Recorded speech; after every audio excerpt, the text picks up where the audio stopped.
backflow, Yeah. ilang araw yun? Okay. How long do you intend to, or your plan to install this stop plug so Actually, sir, that the flood water will not go into the Temporarily. temporary. Yeah. Mayor, the temporary stop plug po can be placed in 1 week. Yeah. Meaning meron na po tayo rito dalawa. We intend to place 4. Kasi po ang taas ng But tubig. you already manufactured the metal? Yes sir. Ready na? Yes sir. Nung panahon po na akala natin ay walang nangyayari, we are fabricating this in the contractor's Oh, yard. kasi 3 weeks ago That's pinangako right, niyo sir. sa akin.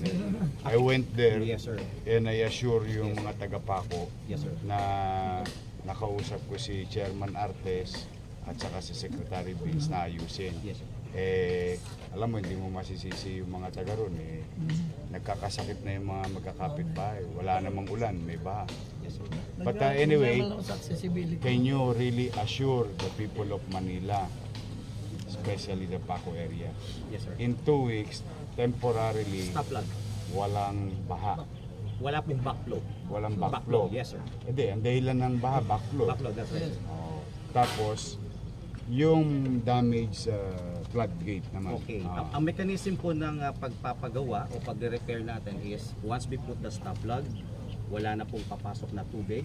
Kung tumaas man ang tubig ng Paco, nandiyan po ang MMDA. At a certain elevation, they will pump it out. I think 11.8 or something. Kasi yung 11.8 may mga barangay na pong binaba, 671, 672, and 674. Yes. MMDA po magte-take care doon. Now, how do we take the repair? Gagawa po tayo rito sa ating pong floodgate ng tinatawag na working platform. Gaya po ng isang sirang vessel o isang barko, we need to place this on top of that. That is the methodology. Why? Kasi po nawala na po sa Teka muna, angulo. lilinawin ko lang ha. Tinanggal nyo na ba yung attitude nyo ng phase 1, phase 2, Wala na phase po sir 3? nun. Wala sir nun. Wala po Kasi para dito. kinakabahan na naman This ako is dyan just sa... a repair sir. This is just a repair sir. So Hindi, wala. kahit repair, may phase 1, Yeah. phase 2. Can we show them the what they call this, the working platform wherein we need to lift this 50-ton gate, the whole of it, and place it on top. You promise 2 weeks, back, no more backflow. Yeah, we already got the permission from Manila City, so Yeah. hopefully they can install within 2 weeks. No, you say promise. Yeah. Because I'd rather take your promise than the Yeah. old one. I will try to support contractor. So once na ito po ay ma-lift sir sa ating working platform, then ito po ay i-strengthen, patitibayin. From the previous na bolts lang, patitibayin natin, lalagyan natin ng mga plancha and bracing. And then once it is kumbaga completely leveled and squared, then ibabagsak na po natin ulit dito to restore yung ating pong plug. Pero ano yan, tatanggalin uli yung stop plug. Kasi doon din siya mismo Yes, di ba? yes sir, that's right. Doon pa Once, rin siya. ang stop plug location po is different, from different. the group. So hindi kailangan po. alisin Hindi na na- habang kinakabit. No? That's So you can work separately. Yes. Yes sir, correct. Sige. that is- Promise 2 weeks ha. Because I'm gonna tell 2 you. weeks stop plug sir, clear. Hindi, hindi. I'm telling you, what is important is the immediate act. The band-aid solution to lessen the possibility of regular daily flooding in the community is the stop plug. Yes sir. That we can assure the people of Paco in 1 week. Makukusyon. Yes, that's right sir. Tama. Pero ngayon, kung gagawin floodgate, ilan? For the 1, whole 2, of repair, 3, 4, 5, 6, May- 7, 8, 2 months. Yeah. yes. By Up to March. Yes, second week of March. Sige, importante lang naman kasi, alam niyo, I'd like to share it to you. Ang importante nalalaman ng tao yung period Para naman may certainty. Kasi pagka ganun, araw-araw, hindi nila alam kung may mangyayari ba o wala. Promise ha. March, finish. Yes, possible. 2 weeks before New Year. No more flooding. Yeah. Hopefully, no more flooding. Yeah, yeah. Because of the stop plug. Can you show me? Yes sir. Yes, sir. Mayor, habang nandito po pala tayo, one issue is this Obstruction. material recovery facility by the Unilever. Kasi ang ating pong crane kailangan makalapit doon. Pumayag naman ba sila? Pumayag na po sila. Ah. As long as we will restore. Diyan tumagal po. And Hindi, you cannot blame them. This that's is right. That's right, sir. That's right. That's right. We have to be cautious po sa pagtira. Pero ito kasi nung araw, nung nandito ang Unilever, masinop tumagalaga ng ilog namin dito. Itong portion ito hanggang UN. But anyway, pumayag naman na sila. Pumayag sila, sir. We Salamat have a naman. written request and they approve po. Salamat naman. Through Ingatan the nyo lang yung mga... That's right, sir. nila. That's right. Babalik naman nyo yan, di ba? Yes, yes, sir. Yes, sir. We will restore what is we will remove. Halika, pasilip mo nga. Silipin We can namin siya. look at this side po. Ayun yung ano. Nasira. Yeah. Yan, talagang nasira lang.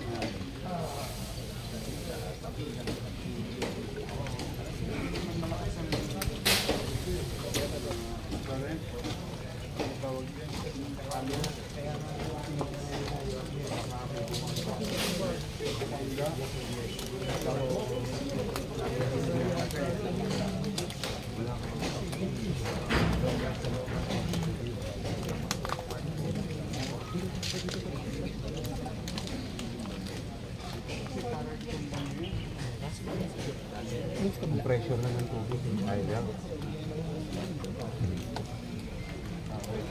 Hindi, sige, atras na lang. Sila na lang.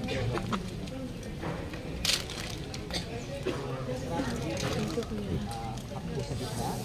Then, iaangat yan. Yung mga bakal na yung sir that is the IV na nag-install na that will serve as the working platform. Diyan po ipapatok. Basta walang kawayan ha. Wala po. Wala po, sir. Nakakabahan ako. Probinsya nata, sir. May kawayan. RD ha. Yes, sir. Opo. Kawawa naman yung mga tagapaso. Mahirap din mamuhay na.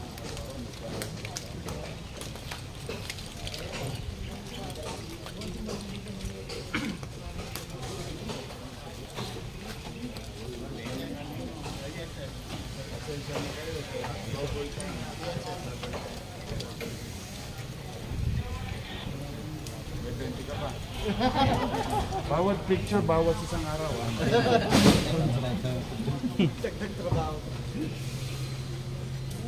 Halika na kayo. Good luck sa inyo. Salamat, Mayor. Simulan sa akin.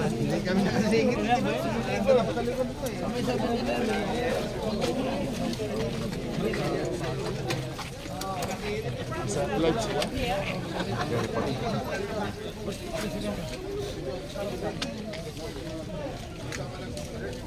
Magandang araw sa iyo, Yusek Claire at sa inyong taga-panood. Kasama ko po si Yorme. Kami po ay magandang umaga daw. Ay, magandang umaga, Yusek Claire at sa ating mga manonood. Magkasama kami ni Chairman dito sa Manila dahil yung isa naging problema noong bagyo ay plano na for the past 3 weeks and Chairman Artes taking the lead. Of course, kasama rin natin DPWH at saka yung kanilang mga foreign consultant.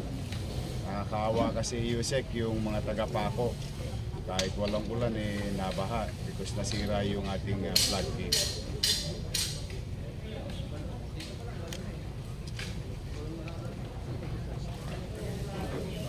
Don, thank you. Thank you po sa inyo. Yusek, magandang umaga ulit. So, ito po yung stop log na kakabit natin, Yusek, temporarily para maiwasan po yung pagbaha dito sa Paco habang ginagawa yung floodgate.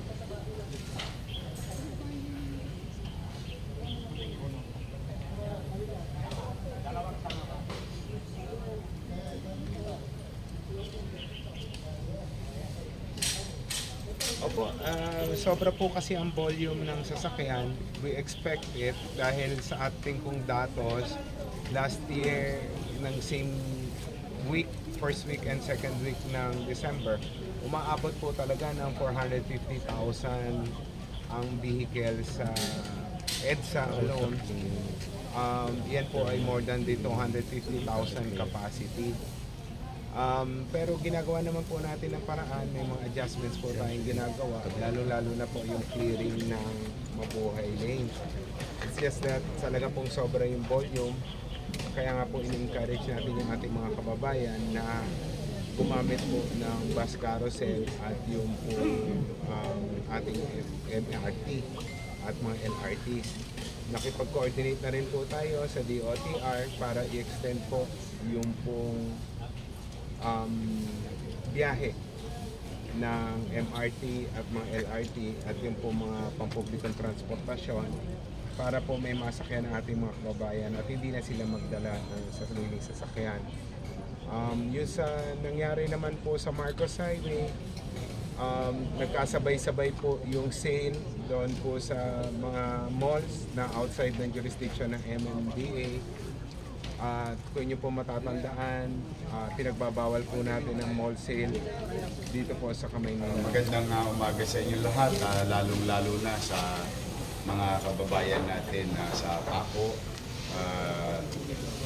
3 weeks ago, as you all know, I visited the Quirino Highway, particularly doon sa may San Andres bago dumating ng Osmeña yung ating river road para luwagan yung laliman yung ating river sa dahil nagkakaproblema dito sa Paco dahil kahit walang ulan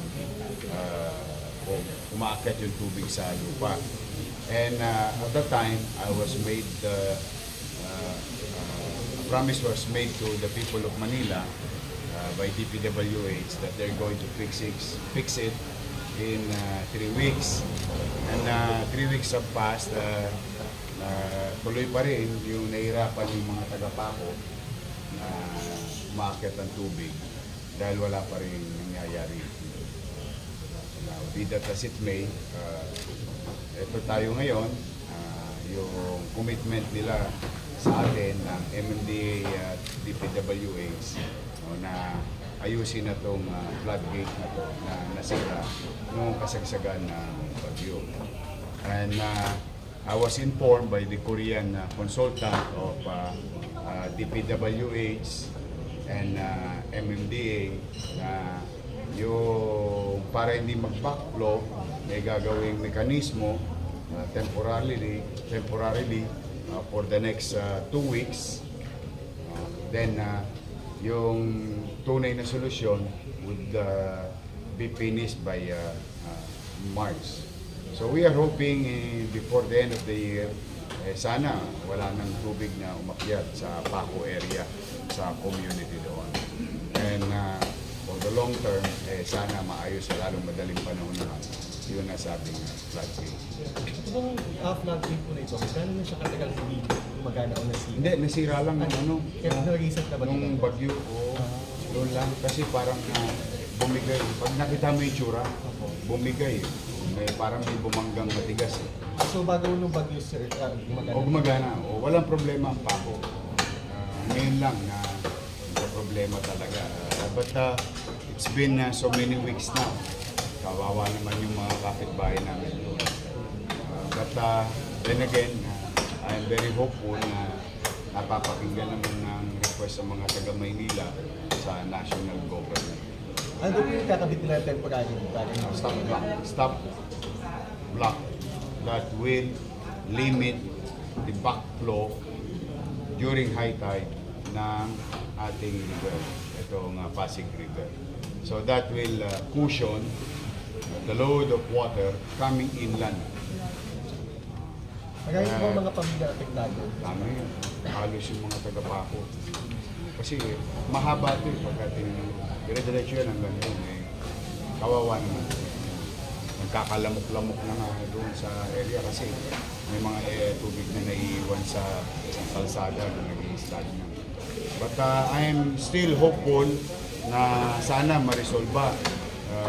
Sumalubong naman ng 2026 na maginhawa sa mga kapitbahay.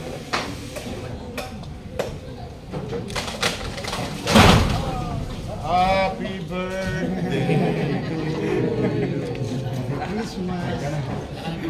Thank you, ha. sir, paki-ano nyo lang, inform yung mga tagapako. Para alam mo kapasok. Para Director, just to say. So magandang umaga po sa inyo. Nandito po tayo sa Paco pumping station. Actually yung pumping station nasa kabila. Nandito po tayo sa property na Unilever na nag-found po sa tulong po ng ating mayor na magamit na staging area itong kanilang property para maikabit po yung stop log. Ano po ba yung stop log?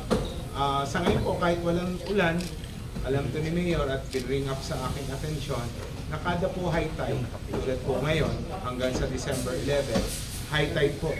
Pag high tide po, pumapasok yung tubig papunta sa Paco, nag-spill yan sa kalsada at sa mga kabahayan. Ipapaliwanag na lang siguro yung Mayor yung detalye ng pagpapakot at nakaka-affect po sa ating mga kababayan. So kami po, kasama po ang DPWH, kasama po natin yung UPMO Director at yung pong Regional Director ng DPWH. Nag-usap po kami nila Secretary Dizon na ilagay muna po yung stop log. Yung stop log po, hindi po siya kahoy. Yun po yung bakal na nakikita niyo sa likod. Ano po ang purpose ng paglalagay ng stop log? Yan po ay ilalagay para harangin yung tubig. Para kahit po mag-high tide sa Manila Bay, hindi po papasok papunta ng Paco yung tubig na nagkopas ng pagbaha. So, itatanong nyo naman, paano naman kung ang tubig ay galing inland? Yan naman po, ang handle niyan ay yung ating pumping station. So, nag-commit naman kay Yorme ang DPWH, mamaya siguro sila na magsasabi ng timeline. Hindi lamang ng paglalagay ng stop log, kundi pati na rin yung timeline ng pag-repair. Dahil yung stop log ay temporary solution lamang. Ang permanent solution dito ay yung pong pag-repair ng floodgate. Yorme? Sabi ko na, Chairman, we're very grateful to you, to the national government, the DPWH, na yun na, at least may day one na. No? Mahirap kasi talaga, Chairman, sa pakiramdam ng mamamayan ay yung walang prescribed period. Yung bang kahit pa paano ngayong araw na ito may maaasahan na may singilin na yung taong bayan na in the next 2 weeks baka bumaba na yung tubig and by March wala na tayong problema. So we're very grateful. Thank you to you, Chairman, to the MMDA family and DPWH. Thank you sa inyo. Antabayan na lang namin. Session na kayo, lagi akong umiikot para makita ko lang ginagawa. Re-report ko sa iyo, RT. Kailangan araw-araw kasi buhay ng tao ang pinag-uusapan natin. Tayo naman ng malagay sa katayuan ng mga taga-Paco, kalusugan nila ng mga apot anak nila. We really have to hurry. Thank you very much sa inyo. So, nasabi mo na ba yung timeline, Director, na UPMO natin? Opo.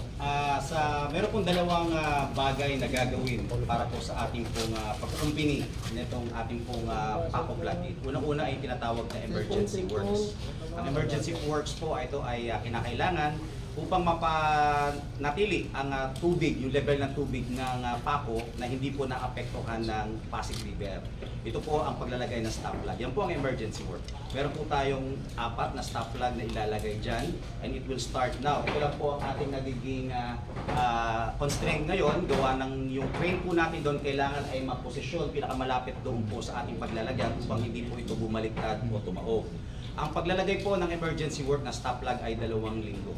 Ito po ay magagawa natin na mas maaga kung maalis po natin ito na maalis natin. Meron naman po tayong permiso na mula sa Unilever na ating po itong alisin at ibabalik na lang natin kung kinakailangan. Pangalawa ay yung paggagawa, pagkukumplo mismo ng floodgate. Ito po ay isang napakalaking floodgate. In fact, ang Paco floodgate, ang pinakamalaking floodgate sa lahat ng mga pumping stations. So ito po ay 50 tons. Kung inyo pong susumahin, ito po ay 50,000 kilograms.